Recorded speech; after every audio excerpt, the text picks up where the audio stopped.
Na mwanamichezo, karibu tena. Leo ni siku nyingine tena na hii ni Kawabe Sports ya Kawabe Media. Katika kipindi hiki cha dirisha la usajili, tetesi mpya zimeibuka zikimhusisha kiungo wa kati wa Ufaransa Paul Pogba na klabu ya Ligue 1 AS Monaco. Kwa mujibu wa vyombo mbalimbali vya habari vya michezo barani Ulaya, Monaco inaangalia uwezekano wa kumsajili Pogba kwa mkataba maalum baada ya adhabu yake kumalizika. Ingawa Pogba bado ipo chini na mkataba na Juventus, klabu hiyo ya Italia inadaiwa kuwa ipo tayari kuachana naye, hasa kutokana na hali yake ya sasa na mzigo wa kifedha unaoambatana na mshahara wake mkubwa. Monaco ni mojawapo ya klabu zenye malengo makubwa ya kurejea kileleni mwa Ligue 1 na kufanya vizuri katika mashindano ya Ulaya. Kumsajili Paul Pogba hata kama ni kwa mkataba wa muda mfupi au kulipo kwa mafanikio kunaweza kusaidia kuongeza uzoefu wa ubora kwenye safu ya kiungo, hasa kutokana na uongozi wake na ujuzi wake mkubwa. Pia Monaco ni klabu kutoka nchini Ufaransa, nyumbani kwa kina Paul Pogba, jambo linaloweza kuvutia kiungo huyo kurejea kwenye ligi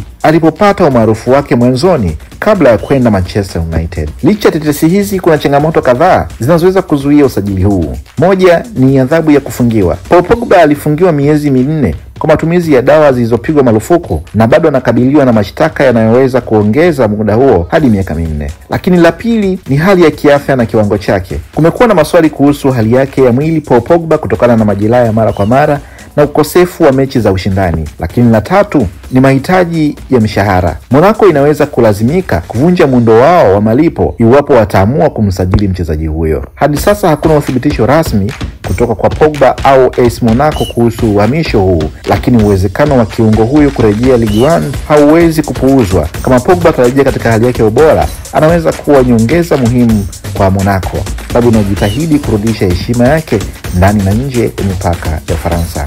Mimi ni Hall Kioji na hii ni Kawabe Sports ya Kawabe Media.